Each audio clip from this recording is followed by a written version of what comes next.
Wind River Valley, 1841.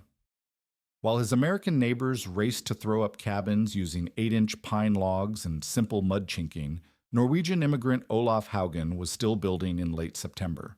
They called it wasteful. They called him a fool. He cut 14 to 16-inch lodgepole pines, requiring double the timber and triple the labor of standard construction. He packed every gap with 3 layers of ceiling, moss, then rope fiber, then horsehair-reinforced clay mortar. He built foundations 3 feet underground with sawdust insulation between double stone walls. His neighbors finished their cabins in 4 weeks. Haugen took 11. Then January 1842 arrived. Temperatures plummeted to 43 below zero with 30-mile-per-hour winds. The killing cold that would test every shelter to its breaking point.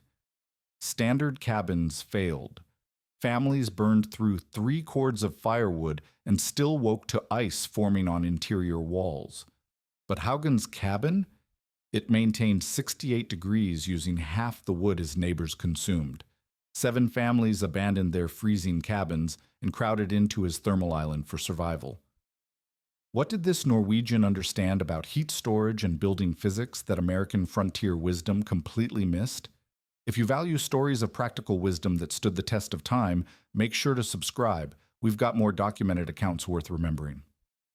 Wind River Valley stretched endlessly under the August sun of 1841, its golden grasslands broken only by the dark line of lodgepole pines climbing toward the distant peaks. Along Beaver Creek, the sound of axes echoed through the morning air as new settlers rushed to complete their cabins before winter's arrival. Most followed the established pattern. Select readily available 8 to 10-inch diameter pines, notch them quickly, stack them high, and stuff the gaps with whatever moss and mud could be gathered in a day's work. Speed meant survival on the frontier, and conventional wisdom declared that any cabin with 4 walls and a roof would see a family through a Wyoming winter.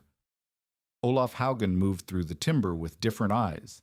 The 37-year-old Norwegian immigrant examined each lodgepole pine with the methodical precision of a man who had learned building in a land where inadequate construction meant death. Where his neighbors saw perfectly acceptable 8-inch logs, Haugen saw insufficient thermal mass. Where they found 10-inch timber adequate, he sought 14 to 16-inch diameter trees that would provide the heat storage capacity essential for surviving Arctic conditions. His calloused hands, trained in the Valdres region where winters reached 50 degrees below zero, could calculate thermal mass by touch, feeling for the dense, slow-grown wood that would absorb heat during the day and release it steadily through the coldest nights. Jake Morrison watched the Norwegians' timber selection with growing incredulity.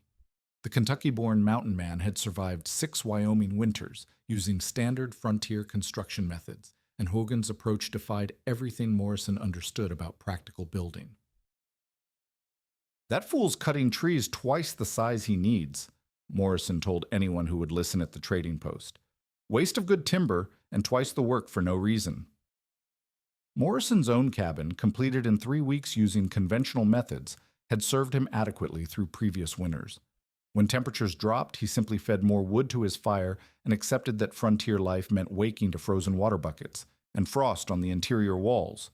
But Haugen's knowledge ran deeper than frontier practicality. In Norway, he had learned from master builders whose techniques stretched back 5 generations, men who understood that thermal mass was not luxury but necessity.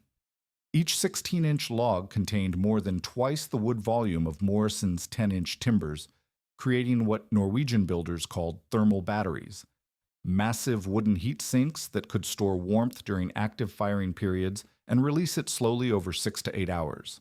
The mathematics were precise.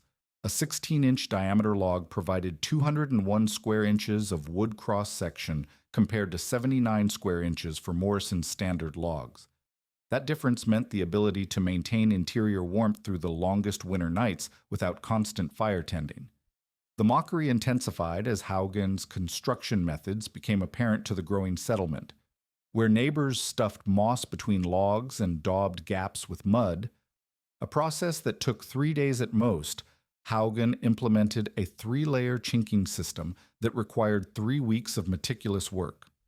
First came the moss, packed tightly into every gap. Then oakum, the rope fiber used for ship caulking, pressed deep into the spaces between logs.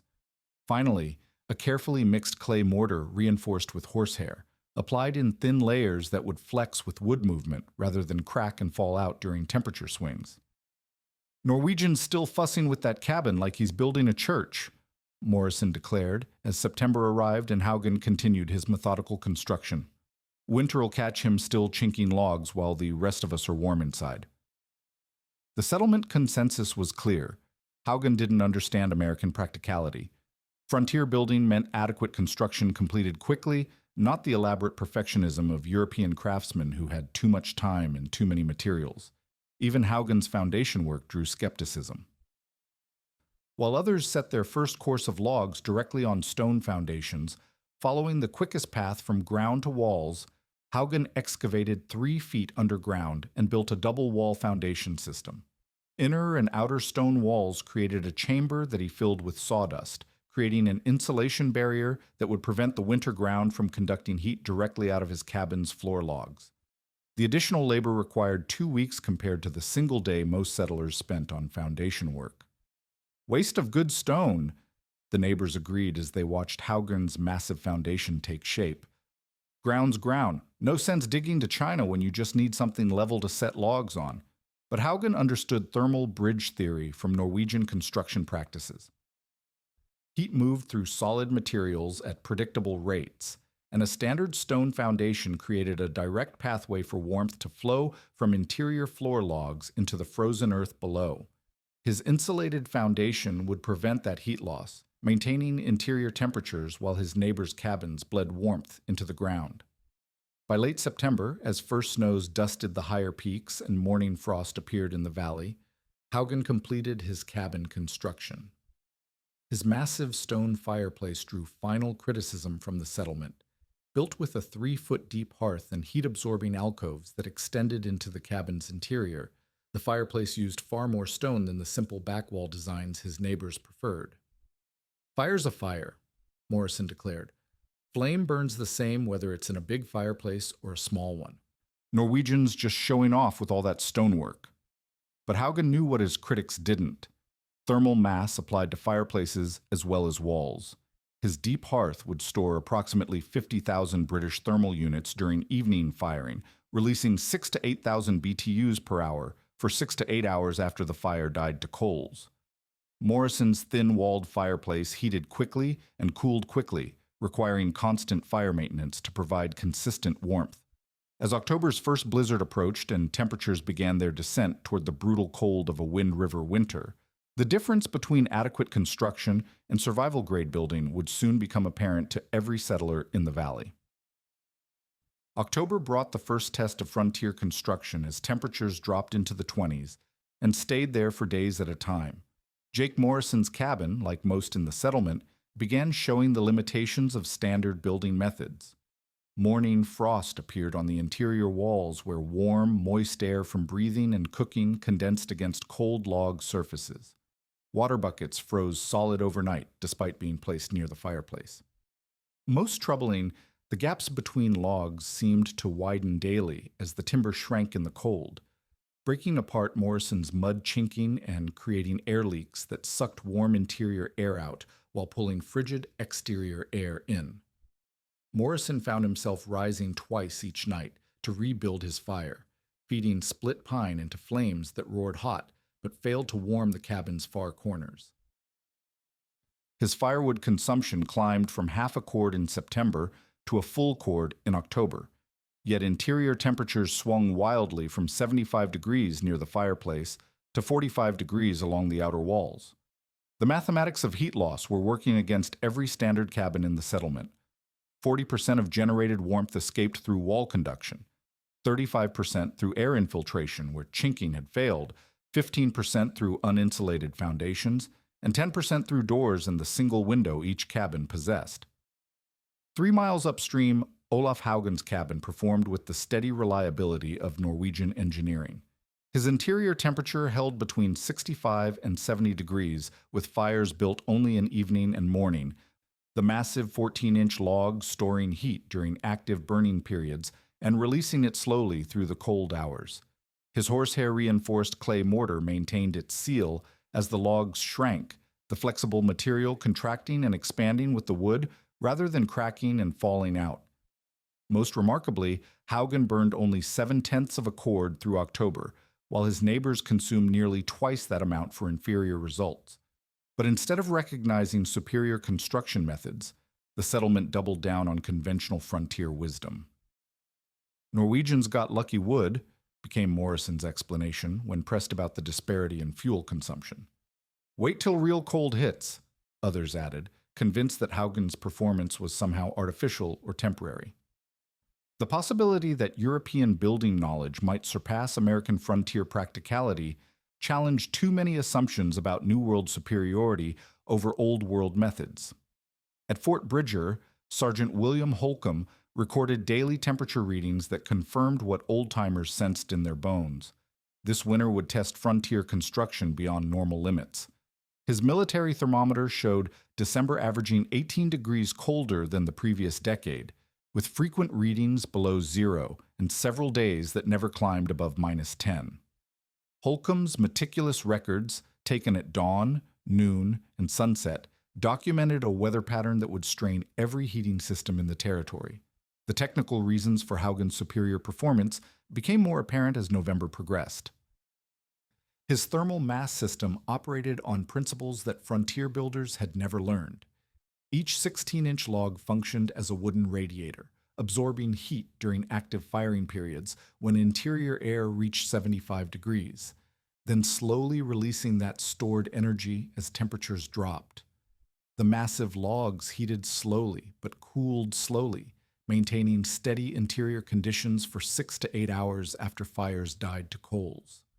Morrison's 8-inch logs heated quickly when flames roared, but lost their warmth within an hour of fire reduction, creating the temperature swings that forced constant fire tending. Air sealing proved equally crucial as exterior temperatures dropped. Hogan's 3-layer chinking system created an essentially airtight building envelope that prevented the convection loops plaguing standard construction. When warm interior air escaped through gaps in Morrison's chinking, it created negative pressure that sucked cold exterior air into the cabin through any available opening.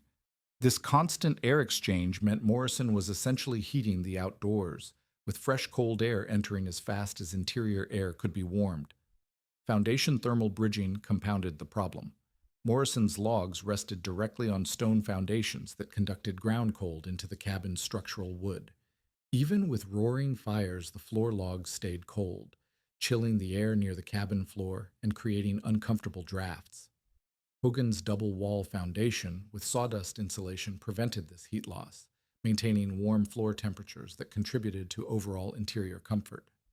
By December's arrival, the performance gap between construction methods had become undeniable.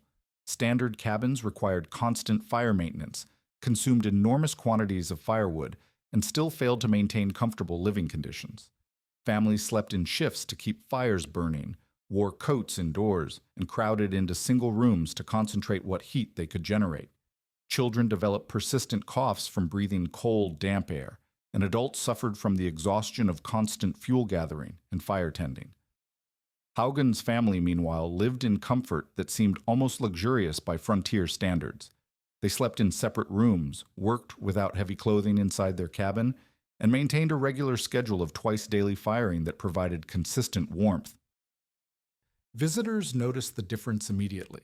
Stepping into Hogan's cabin felt like entering a different climate zone, warm and dry and free from the drafts that plagued other frontier homes. The weather station data from Fort Bridger painted an ominous picture as December progressed. Holcomb's readings showed sustained cold that broke territorial records, with several periods where temperatures remained below zero for 4 or 5 consecutive days.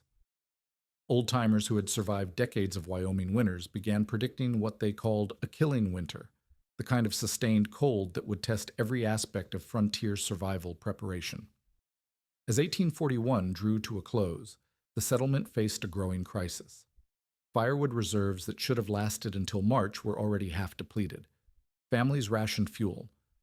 letting fires die during midday hours and accepting interior temperatures that bordered on dangerous.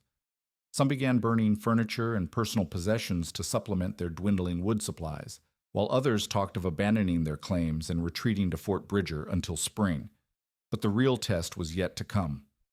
Holcomb's barometer readings and the behavior of wildlife suggested that January would bring cold beyond anything the territory had experienced in recorded history. The killing winter was about to arrive, and it would separate adequate preparation from survival-grade construction in the starkest possible terms. January 1842 arrived with a vengeance that caught even experienced frontiersmen unprepared. Sergeant Holcomb's dawn reading on the 5th showed minus 35 degrees, the beginning of what would become 6 consecutive days of the most brutal cold in territorial history. The sustained Arctic conditions created a crisis that exposed every weakness in standard frontier construction while validating the thermal principles Olaf Hogan had built into his cabin walls. Jake Morrison's family began each day by rebuilding fires that had died during the night despite banking with ashes and careful coal arrangement. The interior temperature of his cabin dropped to 40 degrees by dawn, cold enough that their breath formed visible clouds and water left in cups froze solid. Morrison burned through 2 full cords in January's first 2 weeks, splitting and hauling wood in conditions so severe that exposed skin froze in minutes. Even with continuous firing that consumed logs as fast as he could feed them, interior temperatures struggled to reach 50 degrees during the warmest part of the day. The physics of extreme cold revealed the fundamental flaws in standard construction. Morrison's 8-inch logs, lacking sufficient thermal mass, heated quickly when flames roared, but lost their stored energy within an hour of reduced firing. His mud chinking, already compromised by months of freeze-thaw cycles, failed completely as the logs contracted in the unprecedented cold. Visible gaps appeared between timbers, creating pathways for Arctic air to flow directly into living spaces. The family hung wool blankets against interior walls in desperate attempts to create additional insulation, but the convection currents generated by air infiltration made effective heating impossible. 3 miles away, the Peterson family faced even worse conditions. Their 10-inch Swedish pine logs, selected for quick building rather than thermal performance, showed similar contraction problems, but with catastrophic results. The gaps between logs widened to nearly an inch in some places, allowing wind-driven snow to accumulate inside the cabin. By January's second week, the Peterson family had abandoned any pretense of heating separate rooms, crowding into a single space around their fireplace, while interior temperatures matched exterior readings in the rest of their home. At Williams Trading Post, 3 families who had given up on their individual cabins sought refuge around the large communal fireplace. Even this substantial heating source, fed by a seemingly endless supply of split pine, struggled against the building's poor thermal performance. The trading post's thin-walled construction and minimal chinking created the same air infiltration problems plaguing smaller cabins, just on a larger scale. The families took shifts maintaining fires that consumed the post's entire winter wood reserve in their desperate attempt to create a survivable environment. Haugen's cabin operated according to different physical principles entirely. His interior temperature dropped to its lowest reading of the winter, 58 degrees, but remained safely habitable even during the coldest nights. The massive 16-inch logs released stored thermal energy at a predictable rate throughout the extreme conditions, dropping only 1 degree per hour compared to the 3 to 4 degree hourly temperature loss in standard construction. His stone fireplace, banked with coals at 10 in the evening, continued radiating stored heat at dawn, having released approximately 6,000 British thermal units during the night hours when no active fire burned. The superior performance of thermal mass construction became measurable during this period of sustained cold. Hogan's logs contained 2 1/2 times more wood volume than Morrison's standard timbers, creating heat storage capacity that functioned like a thermal battery during extreme conditions. When evening fires heated the cabin's interior to 70 degrees, the massive logs absorbed that warmth and released it steadily over the following 8 hours. Morrison's thin logs heated quickly but cooled quickly, requiring constant fire maintenance that consumed both sleep and fuel reserves. Air sealing proved equally crucial as exterior temperatures remained below zero for consecutive days. Haugen's horsehair-reinforced clay mortar maintained its integrity despite the extreme wood contraction, creating an essentially airtight building envelope. His cabin lost less than 5% of interior heat through air infiltration compared to the 25 to 40% heat loss plaguing standard construction. The convection currents that made Morrison's cabin impossible to heat effectively simply didn't exist in Haugen's carefully sealed structure. By January's third week, the crisis had reached life-threatening proportions throughout the settlement. Morrison's family faced carbon monoxide poisoning from their desperate attempts to increase heat output by restricting fireplace airflow. The Peterson family developed hypothermia symptoms despite being inside their shelter, their body temperatures dropping as interior conditions became indistinguishable from outdoor Arctic conditions. At Williams Trading Post, smoke inhalation from burning green wood and furniture created respiratory problems among the refugee families. On January 28th, Morrison swallowed his pride and approached Haugen's cabin. "Can't figure how you're staying warm on half the wood," he admitted, his words forming ice crystals in the minus 20-degree air. Haugen invited him inside to examine the construction methods that conventional frontier wisdom had dismissed as wasteful foolishness. Using heated stones as demonstration tools, Haugen explained the thermal mass principle that Norwegian builders had perfected over centuries of Arctic construction. The stones retained heat for hours after removal from the fire, illustrating how massive materials stored and released thermal energy at predictable rates. Hogan showed Morrison the three-layer chinking system that prevented air infiltration, explaining how each component contributed to the overall sealing strategy. He demonstrated the flexibility of horsehair-reinforced mortar, which contracted and expanded with the logs rather than cracking and falling out. Most importantly, he revealed the mathematics of thermal mass. Larger logs meant exponentially greater heat storage capacity. Morrison examined the 16-inch diameter logs with new understanding. Each timber represented a calculated investment in winter survival, requiring double the cutting labor but providing thermal performance that made the difference between comfortable living and desperate survival. The additional 3 weeks Haugen had spent on construction now showed its return on investment: reduced firewood consumption, stable interior temperatures, and elimination of the constant fire tending that exhausted other families. As January's final days brought temperatures to minus 41 degrees, the recorded territorial low, standard cabins throughout the valley became uninhabitable despite the enormous fuel consumption required to maintain even marginal heating. Families faced the stark choice between carbon monoxide poisoning from overfiring their heating systems or hypothermia from accepting interior conditions that matched the exterior Arctic environment. Meanwhile, Haugen's thermal mass construction maintained safe living conditions using a fraction of the wood that other families burned in their failing attempts to achieve basic habitability. January 31st brought conditions that tested the absolute limits of human shelter. Sergeant Holcomb's thermometer registered minus 43 degrees at dawn, with sustained winds of 30 miles per hour that created a wind chill factor capable of freezing exposed flesh in under 2 minutes. This combination of extreme temperature and wind velocity transformed the night into a proving ground where the difference between adequate construction and survival-grade building would determine who lived and who died. Jake Morrison's family faced their crisis at midnight when the interior temperature of their cabin dropped to 32 degrees despite burning every piece of furniture they could spare for fuel. The combination of failed chinking and inadequate thermal mass meant their shelter could no longer maintain temperatures above freezing even with continuous firing. Morrison made the desperate decision to evacuate, bundling his wife and 2 children in every blanket they owned for the 3-mile journey through Arctic conditions to Haugen's cabin. The trek took nearly 2 hours as they fought through snowdrifts and wind that cut through their heaviest clothing like knives. At the Peterson homestead, the family's Swedish pine cabin suffered complete thermal failure as the sustained cold caused catastrophic wood contraction.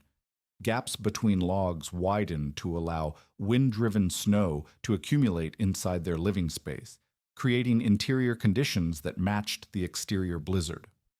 By 3 in the morning, interior temperatures equaled exterior readings as their fireplace, fed with split furniture and personal possessions, proved incapable of heating a structure that had essentially become an outdoor shelter. The Peterson family abandoned their home before dawn, carrying only essential supplies through the howling wind toward the trading post. Williams' trading post faced its own crisis as the communal fireplace consumed wood at an unprecedented rate while failing to maintain survivable conditions. The 3 refugee families huddled around flames that devoured the post's entire remaining winter fuel reserve in a single night, yet interior temperatures never rose above 40 degrees. The building's construction, adequate for normal frontier conditions, proved fatally inadequate when tested by Arctic extremes. Air infiltration through failed chinking created convection currents that made effective heating impossible, while thin walls provided no thermal mass to store and release heat during the critical hours when fires died low. Throughout the settlement, standard frontier construction revealed its fundamental limitations. Cabins built using conventional 8 to 10-inch logs lacked the thermal mass necessary to store heat during extreme conditions. Their mud chinking, compromised by months of freeze-thaw cycles, created air infiltration pathways that made heating equivalent to warming the outdoors. Foundation systems that placed logs directly on stone created thermal bridges that conducted precious heat into the frozen ground. These design flaws, barely noticeable during normal winter conditions, became life-threatening when temperatures dropped to unprecedented levels. Hogan's cabin operated as a thermal island in the Arctic conditions. His interior temperature dropped to 55 degrees, the lowest reading of the entire winter, but remained well within survivable limits. The massive 16-inch logs continued their steady heat release at 1 degree per hour, their thermal mass providing predictable performance even under extreme stress. His 3-foot-deep stone hearth, banked with coals at 10 the previous evening, maintained surface temperatures of over 100 degrees at dawn, radiating approximately 50,000 British thermal units of stored energy throughout the night. When Morrison's family arrived at midnight, followed by the Petersons before dawn, Hogan's 16 by 20-foot cabin demonstrated the true capacity of thermal mass construction. 23 people crowded into the space, men, women, and children seeking refuge from conditions that had made their own shelters uninhabitable.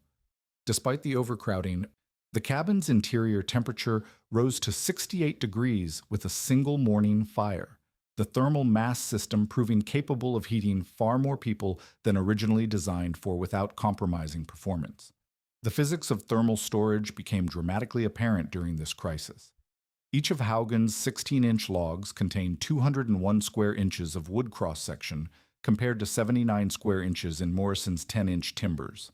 This difference in mass translated to exponentially greater heat storage capacity, approximately 3 times more thermal energy stored per linear foot of wall.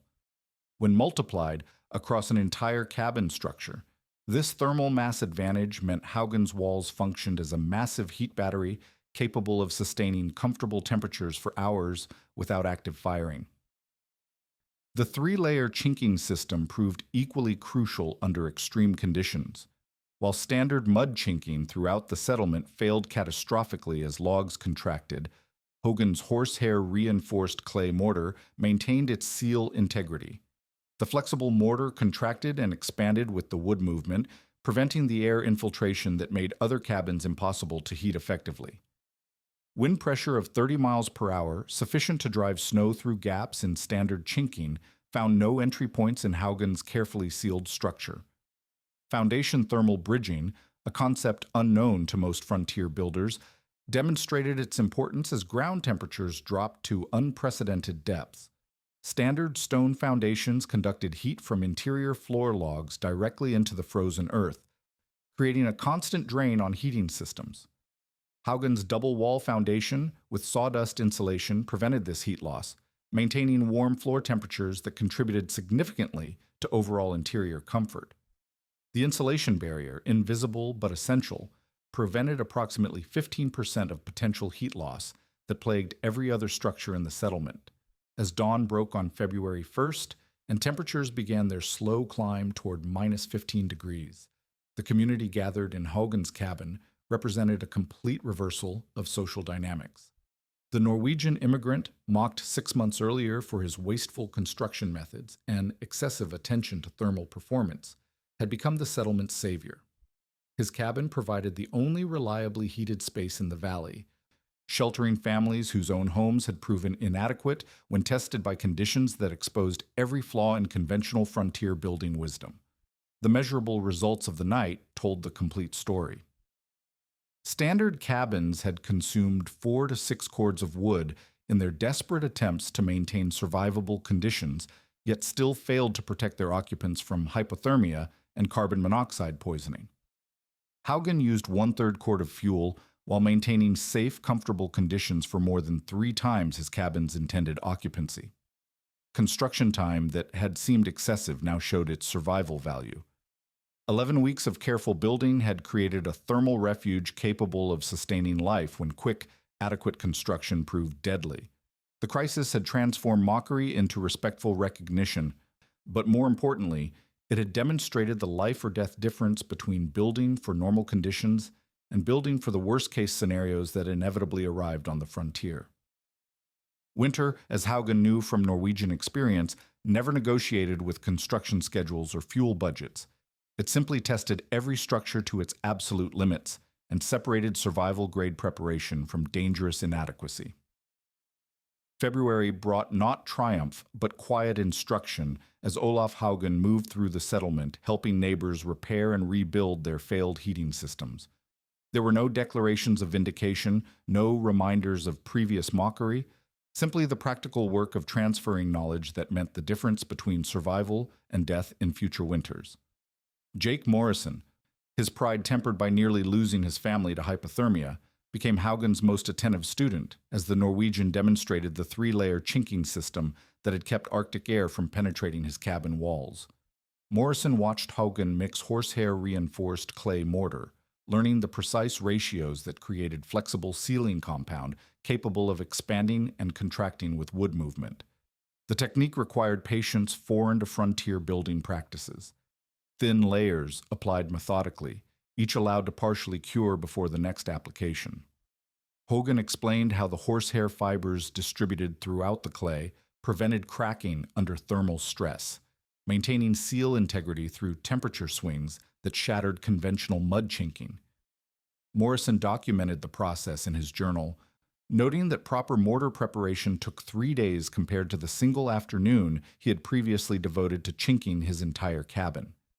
The Peterson family received instruction in log selection criteria that challenged everything they thought they understood about timber construction. Haugen demonstrated diameter calculation using a simple measuring technique, explaining how minimum 12-inch logs provided adequate thermal mass for Wind River Valley conditions, while optimal 14 to 16-inch timber delivered the heat storage capacity essential for surviving extreme weather events. Lars Peterson handled the massive logs with new appreciation, understanding that each timber functioned as a thermal battery capable of storing and releasing heat for 6 to 8 hours after fires died to coals. At Williams Trading Post, Haugen addressed foundation thermal bridging with engineering principles that frontier builders had never encountered. He excavated a demonstration section beside the existing building, showing how standard stone foundations conducted ground cold directly into structural wood through solid thermal bridges. His double wall technique created an insulation chamber filled with sawdust, preventing heat loss that typically accounted for 15 to 20% of total heating inefficiency. The additional labor required 2 weeks compared to conventional single-day foundation work, but the thermal performance gain justified every hour of extra construction time. Spring construction season of 1842 saw dramatic changes throughout the settlement as families applied Haugen's thermal mass principles to new cabin building. 7 families abandoned their existing structures entirely, starting fresh with construction standards that prioritized thermal performance over speed. Morrison's new cabin incorporated 12-inch diameter logs, a compromise between Haugen's 16-inch ideal and conventional 8-inch practice, while implementing the complete 3-layer chinking system that had proven essential for air sealing under extreme conditions.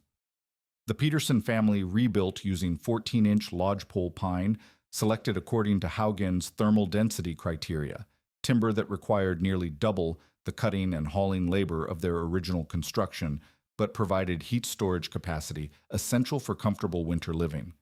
Their new foundation followed Hogan's insulated double wall design, extending 3 feet underground with sawdust chambers that prevented ground thermal bridging. Construction time increased from 4 weeks to 8 weeks, but the thermal performance gains validated every additional hour of labor investment. Williams Trading Post implemented partial thermal mass upgrades, adding interior walls built with 12-inch logs that created thermal mass zones around the main fireplace area.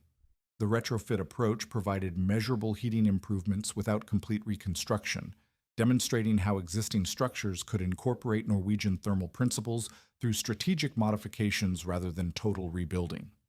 The improvements reduced the post's wood consumption by approximately 30%, while providing more consistent interior temperatures for winter operations. Community standards evolved rapidly as the winter's lessons transformed frontier building practices. Minimum log diameter requirements increased from 8 inches to 12 inches for all new construction. The 3-layer chinking system became mandatory, with specific material requirements for moss, oakum, and horsehair-reinforced mortar application. Foundation insulation protocols required double wall construction with sawdust thermal breaks, preventing the ground heat loss that had plagued previous building efforts throughout the settlement. Winter 1842 through 43 provided measurable validation of thermal mass construction principles. Community firewood consumption dropped from an average 18 cords per family to 12 cords per family, representing a 33% reduction in fuel requirements while maintaining superior interior comfort. No families reported interior freezing conditions during a winter that included sustained periods below 0 degrees. Construction time increases from 4 weeks to 8 weeks proved economically justified through single-season fuel savings that exceeded the additional labor investment. Fort Bridger weather records documented the thermal mass transition through systematic temperature and fuel consumption data maintained by Sergeant Holcomb. His reports to territorial authorities described construction innovations that achieved heating efficiency comparable to permanent military installations while using only frontier materials and hand tools. The documentation provided official validation of Norwegian building principles that would influence territorial construction standards for decades. The knowledge transfer extended beyond immediate neighbors through networks of communication that connected frontier settlements across the Rocky Mountain region. Norwegian and German immigrants, already familiar with thermal mass principles from European building traditions, embraced Haugen's adaptation of Old World techniques to American frontier conditions. His methods spread through ethnic community networks that carried technical knowledge from valley to valley, settlement to settlement, family to family. Oregon Trail travelers began stopping at Wind River Valley specifically to examine thermal mass construction techniques that promised reliable heating systems using minimal fuel consumption. Hogan's cabin became an unofficial demonstration site where westward emigrants learned winter survival building methods before continuing toward their final destinations. The knowledge they carried helped establish thermal mass construction throughout the Pacific Northwest, where similar climate conditions made Norwegian building principles essential for comfortable frontier living. Military applications emerged as Army Corps of Engineers incorporated thermal mass concepts into fort construction manuals distributed throughout Western territories. Official recognition of Norwegian building principles provided institutional validation of techniques that frontier builders had initially dismissed as excessive European perfectionism. Military construction budgets justified additional labor costs through documented fuel savings that reduced supply chain requirements for remote installations. By 1850, thermal mass construction had become standard practice throughout the Wind River Valley and surrounding regions, transforming frontier building from quick shelter creation to systematic thermal engineering. Haugen's influence extended through direct instruction, documented techniques, and the practical demonstration that Old World building wisdom, properly adapted to New World conditions, provided superior performance compared to conventional American frontier methods. His 16-inch log cabin stood until 1923, outlasting 3 generations of modern improvements while providing comfortable, fuel-efficient living for 81 years of Wyoming winters. The foundation stones, with their sawdust insulation chambers still intact, remain visible today near Dubois, Wyoming, a physical testament to the enduring value of building for the worst conditions rather than merely adequate ones, because winter always tests every structure to its absolute limits.